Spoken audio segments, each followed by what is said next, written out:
All right, welcome back, everybody. It is currently 8:07 p.m. Central Time, Sunday, March 8th.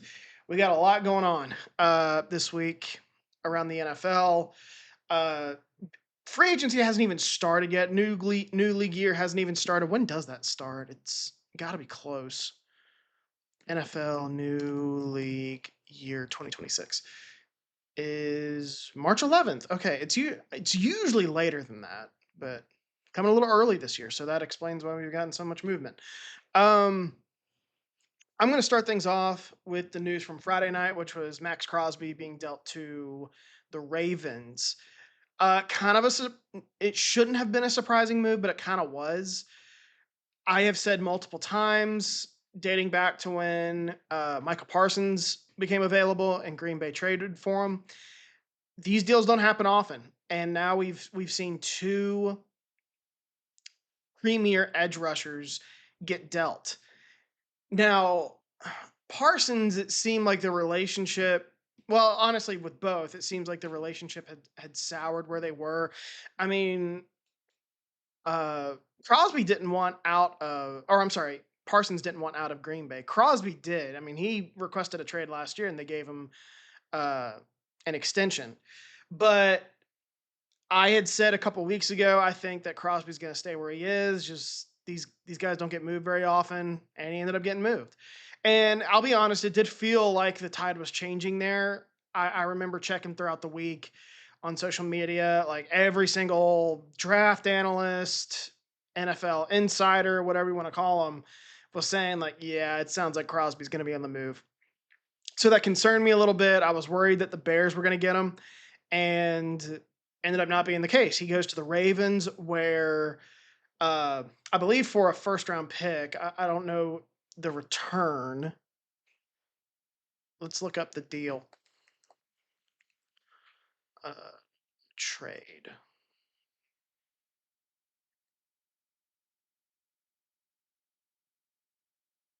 I don't care. It's all exposition. I just want the details of the trade, man. I don't need a story. Trade details. There we go. So two first round picks. That's about what I would expect for a premier edge rusher. 26 and 27. Um, so now I've lost my train of thought.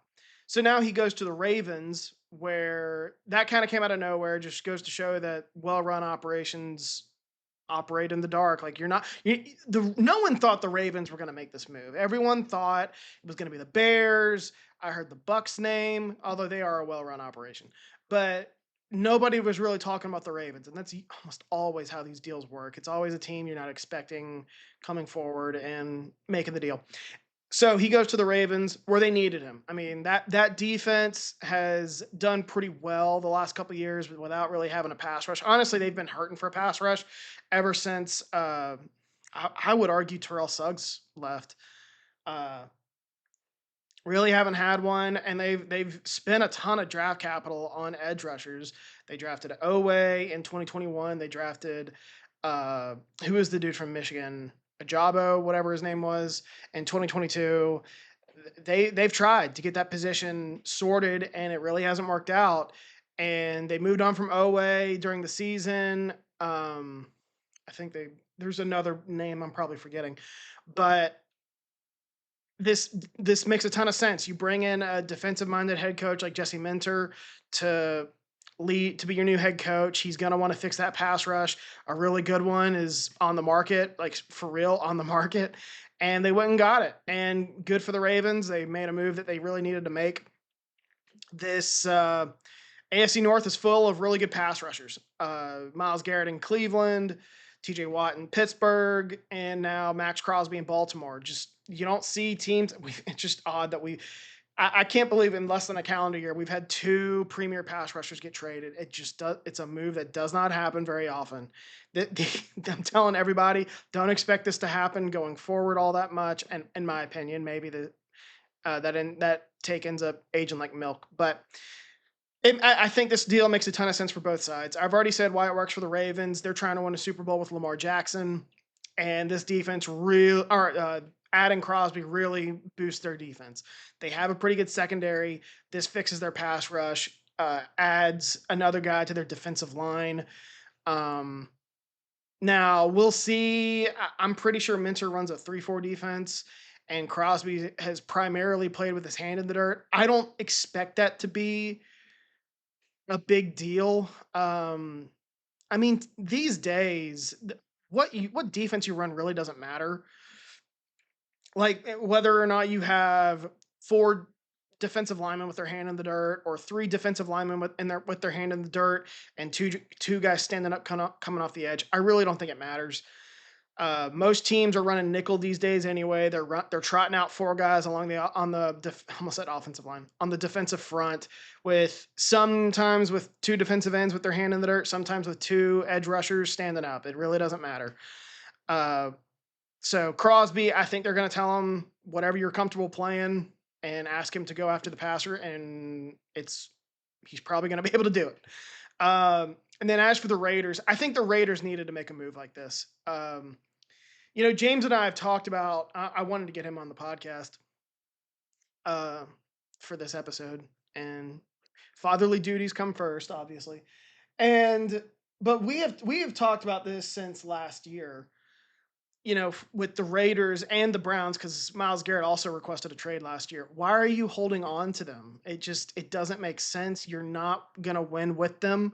They've done a lot for your organization. Like, get the draft capital while it's available. And I don't get keeping Myles Garrett if you're the Browns. Like, you're not going to win with them. You're the Browns. And then the Raiders kept Maxx Crosby, but again, it didn't make a ton of sense. Uh, and now, moving on, I think is the right move. The Raiders needed to get younger. They needed to enter a true rebuild, and they released Geno Smith this week because all signs are pointing to them drafting Fernando Mendoza. It's gonna happen. Uh, when that happens, and now you have 2 first-round picks the next 2 years to get things right on both sides of the ball. This year you can focus on offense, take it on the chin defensively for a year, and then next year you draft pass rush or whatever you need defensively. So I think this deal makes a ton of sense for both parties. This isn't a Dallas and Green Bay scenario where it's just where you're looking at Dallas like, why did you move on from Michael Parsons? Now it ended up kind of working out. Dallas was better than people thought, but it ended up working out for the Packers pretty well when he was healthy. But this is two sides, Ravens and Raiders, that needed to make a move like this. Raiders need to get younger, go into a rebuild. They need to get younger and build on both sides of the ball. But primarily this year, they need to focus on offense. They need to get the offensive line sorted. They need to draft pass catchers, O linemen. You got Ashton Genty there. Hopefully he works out. But I think you just take it on the chin for a year defensively in Vegas. And then Baltimore, like this is the move you needed to make. That is a missing piece to your defense. A defense that has played well despite not having a pass rush. This should help a lot with that. I mean, I think it makes the Baltimore the team to beat in the AFC right now. I mean, AFC is pretty wide open. I expect regression from both Denver and New England. Those are the top 2 seeds this year. Jacksonville, you never know. I could see them being pretty good next year. And then Pittsburgh, I just don't see it. Who else made the playoffs last year? Houston, probably going to be a pretty good team, but I don't see them on the Ravens level. And then I don't know, who is the Bills are going to be in the mix. The Chiefs are going to be in the mix. And then who is the 7th seed? The Chargers. I think we're probably going to see more of the same from the Chargers. But as things stand, I think this deal makes the Ravens the team to beat in the AFC, because while I think the Chiefs bounce back, there are some question marks there. You have Patrick Mahomes coming off a torn ACL. They've released some guys already this week. They've released Jawan Taylor, traded Trent McDuffie, which I'll get to here in a bit, and then they're probably going to move on from some guys defensively. This Chiefs team's going to look different, and while I think they'll still be in the mix, it's fair to assume that they won't be the top of the top or like the front runner to win the AFC. And then the Bills, just I need to see it. I'm to the point I need to see it. No offense to the Bills and Josh Allen, our boy Josh Allen. I just need to see them do it. Granted, you could say the same for the Ravens, but that's where I'm at. I think dealing Maxx Crosby makes sense for both sides, and I think it puts the Ravens in that Super Bowl bubble, as Colin Cowherd calls it. Um, and then other moves we had this week. I clicked the wrong button on my computer. I actually have a bit of an outline this week. Oh, so the other big move this week was arguably Kyler Murray getting released by the Cardinals, which kind of is a surprise. Yeah. Just making sure that he did get released. I didn't dream that. It's been a chaotic week. Uh, so Cardinals release Kyler Murray. This shouldn't come as a huge surprise, although it surprised me that they released him. I thought someone out there would have traded for him. You could have gotten something from him. And I was surprised that he got released. But it goes to show what kind of market he has. No one's willing to give up assets for him. We'll see what kind of deal he gets in free agency. I'm sure a team's going to sign him. Right now, based on my last Google search here just now, the Vikings are favored to get him. That would make a ton of sense for them. Um, we'll see what kind of contract he gets. If it's a 1-year deal, 30 million, that kind of shows what the league thinks of him. That talented, nobody really wants him. But if he signs a 5-year, $200 million deal, I doubt it. But then then you're going to have a conversation with the Cardinals, like you couldn't get something for him. But it makes sense. I don't think this means the Cardinals are going to draft a quarterback with the number 3 overall pick. It's just not that type of draft. Maybe they trade back into the first round and get Ty Simpson. Maybe they sign a veteran. Geno Smith's available. I could see them taking that route and just, I've said this phrase a couple times, take it on the chin for a year. Um, Kyler Murray needs a reset in his career. He's really struggled. I think the organization has been looking for a reason to move on from him, and he gave him one. He wasn't very productive this past year. He seems like a bit of a head case. No offense to him, and yeah. So now he's going on the open market. I've talked about the Cardinals a little bit. I think that they are likely going to take the veteran approach. Which one? I don't know. I think, like I said, I think Geno makes sense, and then maybe you draft someone in the third round. But I don't expect them to. I don't expect them to draft a quarterback in the first round or the second. I think that they're just gonna take it on the chin for a year. And that makes the most sense to me. It's similar to. It's not because in that trade I almost said when the Lions got Jared Goff. It's not quite the same thing because when the Lions moved off of Matthew Stafford, they gained Jared Goff in exchange, and the Cardinals aren't doing that with Kyler Murray.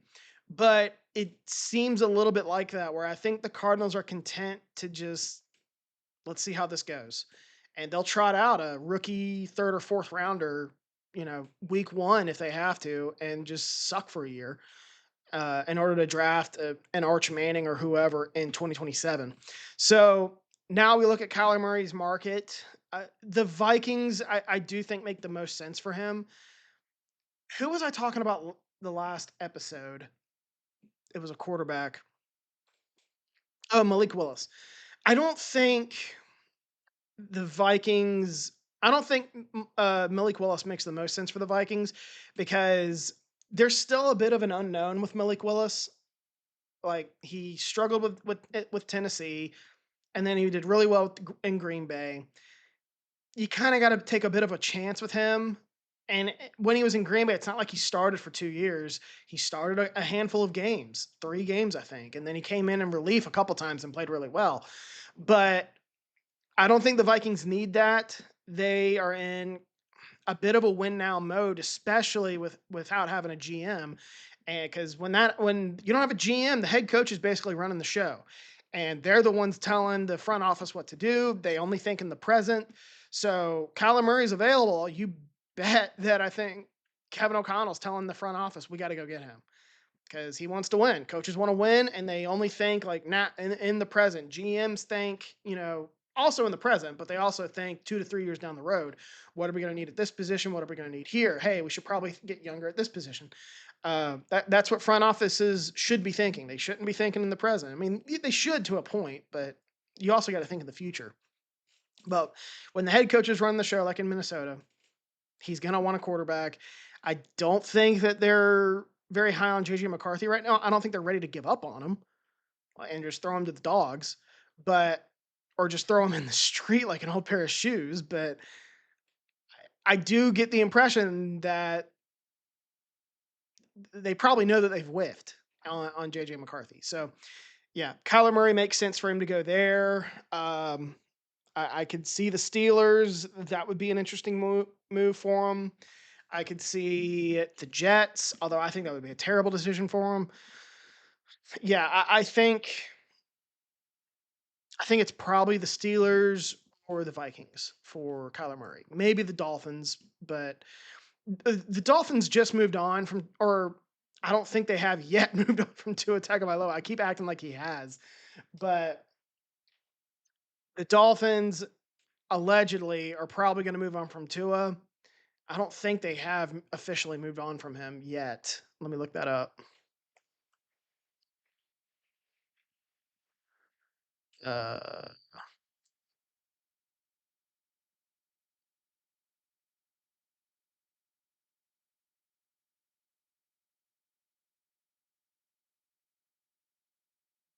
well, I'm seeing a lot of stories about where he could land, but I don't remember seeing him being released. Oh, expected to release post June 1st. That's okay. That's about what I thought. So we still got some time on that. But the Dolphins, I don't think would go after Murray because they're already moving on from a short. Now, granted, Kyler Murray's really athletic, but they're already moving on from a short quarterback, not very athletic. I don't see them doubling down and going after a Kyler Murray. I don't see it. I think they're more likely to get a Malik Willis, who, you know, bigger, a little bit bigger body, bigger arm, has shown success in Green Bay. That front office, there's a connect. That front office connection in Miami comes from Green Bay. They just hired Jeff Halfley. I think all signs I think are pointing to Malik Willis going there. Right now, things can change. Um, but that's where I'm at. Kyler Murray, not totally surprising. I sort of expected him not to be on the team, the Cardinals in 2026. I did not expect him to get released. I thought somebody would trade for him, and I was wrong.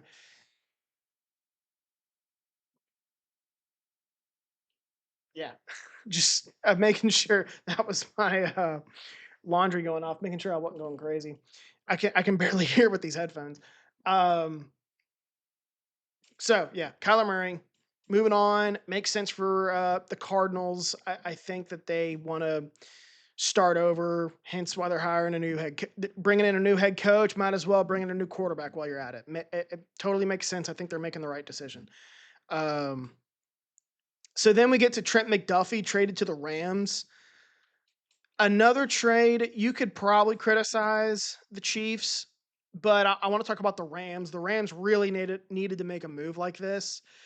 They have 2 first-round picks, and instead of their 2 biggest needs are probably offensive line and corner going into the draft. And instead of relying on, you're in a Super Bowl window with the Rams, and instead of relying on 2 rookies to fill those roles, they're choosing for a veteran in Trip McDuffie, and it makes a ton of sense. Trip McDuffie, good player, an elite slot corner, kind of just a good outside corner, but the Rams really needed somebody like him. And I can't hear myself think with my dryer thing going off. Um, so then now the Rams can focus on offensive line in the first round. Uh, it makes sense for the Rams. As for the Chiefs, it's easy to criticize the Chiefs, but the Chiefs have done this before. They moved on from Marcus Peters. They moved on from Charvarius Ward. They moved on from L'Jarius Sneed and now Chip McDuffie. Like the Chiefs are not scared to trade corners.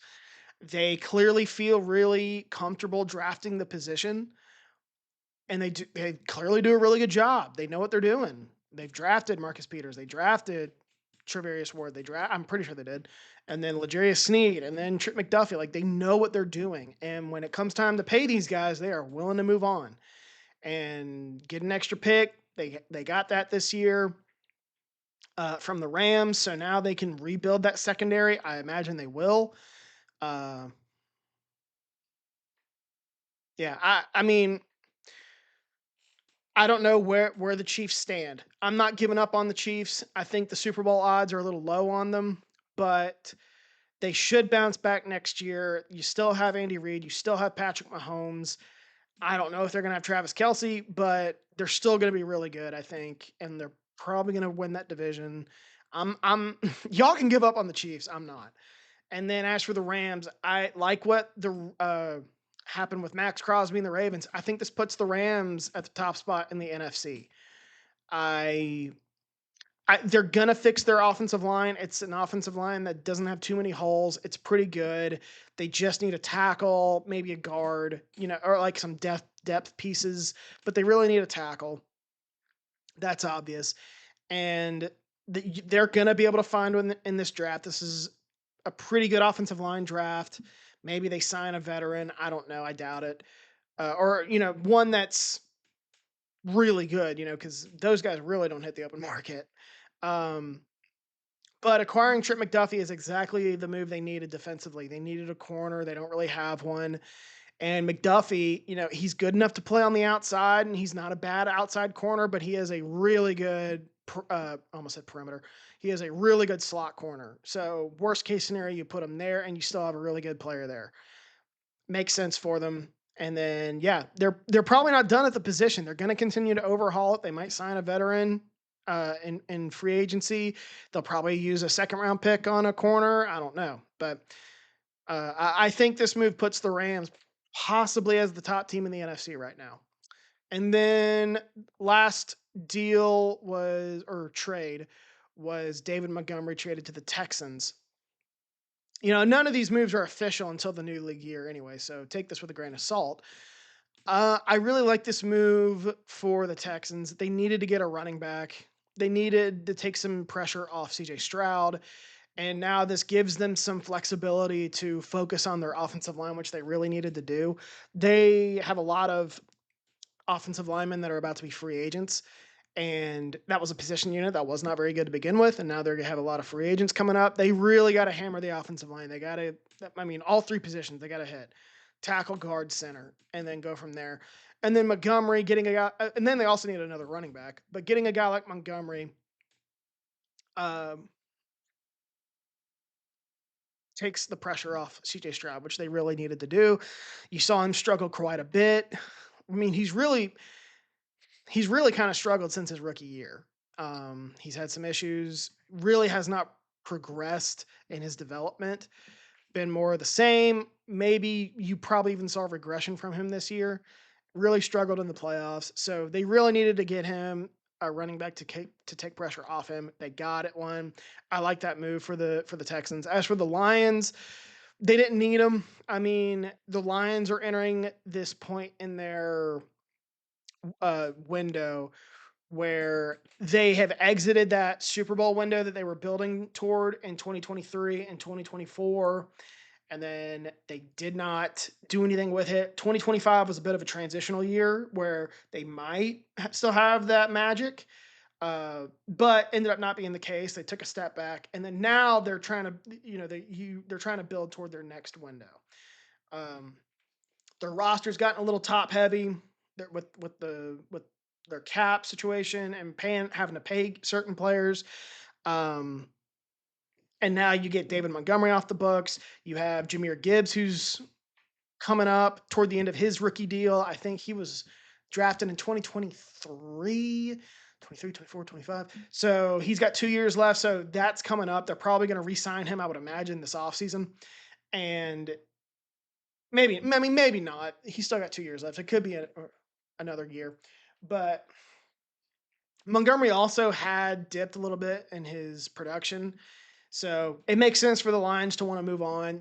Running back to a dime a dozen. It clears up money. You can find one in the draft. It's not a bad decision by the Lions whatsoever. That a team that needed to make some tough decisions this offseason. It's the nature of the game. After 2 to 3 years, your window is probably closed, and it's time to start a new one. And the Lions can now do that, and I'm sure that they will because the Lions are a really well-run operation right now. They have a good coach, they have a good front office. I think that they're going to be fine. We'll see what they do at the quarterback position. That is the one thing I think kind of well, that and some of their staff decisions, because Dan Campbell's not the play caller, and you saw how the departure of Ben Johnson really hurt them this year. So I think the Lions will be fine for the most part. They're not going to fall off a cliff. This is just one of those tough decisions that comes with the NFL. After a couple of years of success, you're going to have to start paying some guys. And David Montgomery was really more of a cap casualty, and they got some value in return. So and they wanted to beef up their offensive line, which has taken a hit in recent years. They just lost Graham Glasgow to retirement. And then they get in this trade, they get Drew Scruggs. So they wanted some beef up front. They're getting it, and they're probably going to hammer it in the draft too. So makes a ton of sense for both parties. And then one of the weirder stories of the week was Rashawn Gary being or announcing that he was leaving the Packers and then saying that he was hacked and that the Packers have not told him that they have released him or traded him. Very odd situation. I don't believe the hacking story.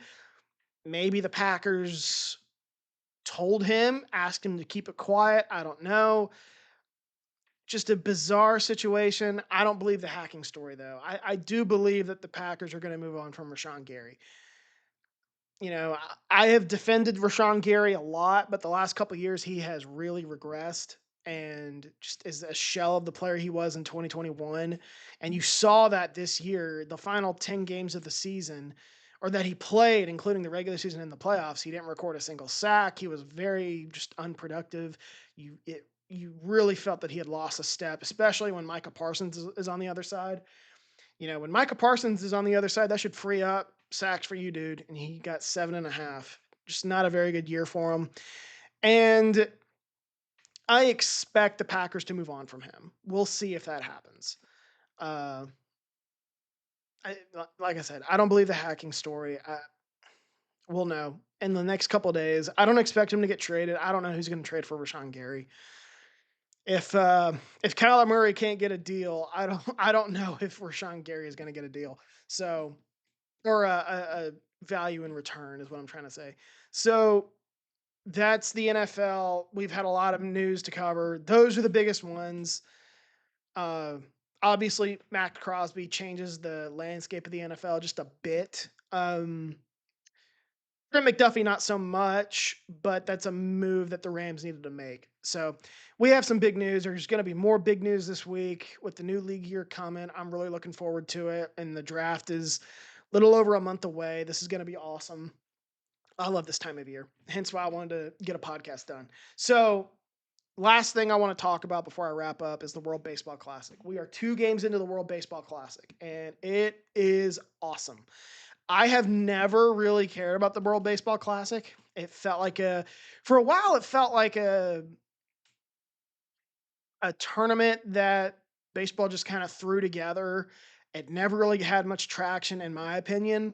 And, you know, I don't think a lot of people cared about it. And this year, it feels like it's finally gained some traction. You've seen fans, not just USA fans, you've seen fans of multiple countries. I mean, I was watching the Mexico, I think Great Britain game the other day, and the Mexico fans were all over Houston, that Houston ballpark. Obviously, Houston's has a large Latino population, but still, um, it feels like it's gained some traction among the fans. Maybe switching it to Fox has helped with that because I can remember when the USA won the World Baseball Classic in 2017. I think the game was on MLB Network. I mean, nobody's watching MLB Network in March. So moving it to Fox, I think has helped a lot, which I think it was on Fox in 2023. And then now it's on Fox in 2026. And it's been awesome. I've loved watching this team. Not quite as fun as Team USA in hockey so far, but It's been so much fun watching, you know, all the American guys come together. Aaron Judge, Bryce Harper, Kyle Schwarber, Bobby Witt Jr., Gunnar Henderson, Bryce Terang, and then the pitchers. Paul Skeens is pitching on Monday night. Um, and then Tarek Skubal pitched Saturday night, and Logan Webb pitched Friday night. And it's just been really cool. I don't like seeing the pitchers get like 3 innings max of pitching. I really don't like that. I get it, but I don't like it. I highly encourage everyone to watch this Team USA in the World Baseball Classic. I think they have a really good shot at winning it all. They are the favorite right now. I wonder how much the odds have changed since the start of pool play. Because going into the World Baseball Classic, the U.S. was favored like 1 minus 110 to win it. And I wonder where they sit now. Wow. Still about 110. If anything, these odds probably have gone down, but I think they opened at minus 110 and they've stayed there. What's interesting is Dominican Republic has gone up to second with plus 340 odds, and Japan has gone down at plus 410. So basically, Dominican Republic and Japan have flipped. At the start of this tournament, I think Japan was plus 300 and Dominican Republic was about plus 400. So they have basically flipped, which is interesting because Japan has they dominated, I think, Chinese Taipei, which Thailand or Taiwan, whatever you want to call them, and then they did struggle with South Korea. So that's something to keep an eye on. But Mexico's odds have gone down. Venezuela has stayed the same. They're at they're fourth, which is where they were at the start of the tournament. So anyway, I say all that. I really encourage everyone to watch the World Baseball Classic. It's been super fun. Team USA looks awesome, although they had a slow start against Great Britain, but I'm not going to hold that against them. Baseball's a tricky sport, and if Great Britain, I believe the first pitch of the game was a home run by Great Britain. So if that doesn't happen, we're not. I wasn't gonna be panicked about Team USA, but they were down 1-0 to Great Britain for 4.5 innings, I believe. I think it was bottom of the fifth where they finally uh, scored a run. I think they scored three, and that's where you got the awesome play by Kyle Schwarber, where USA had already scored a run and they had 2 on with I think 1 out, 2 outs, and Kyle Schwarber got up there and hit a ball to San Antonio, just moonshot it, and just really fun seeing all these guys on the stage. I can't wait for the knockout round because then that's when you're really going to get best on best. Just a lot of fun. I highly encourage everyone to watch it. So I'll leave it there. Um, Busy week, new league year. We got World Baseball Classic going on, spring training if you're into that. What else is going on? Oh, conference tournament start for college basketball. This is a huge, huge, huge week, and I love that it's my spring break because I'll get to just sit in front of the TV. Oh, and I am going to the World Baseball Classic game on Friday. Hopefully, the U.S. gets out of pool play, which they should. One more win should do it. They play Mexico on Monday. If they win that game, you would think they've clinched a spot in pool play. And if they do, then they play on Friday night. And that's the ticket I got a game to. So I'm looking forward to that. So I'll leave it there. Everyone, have a good week.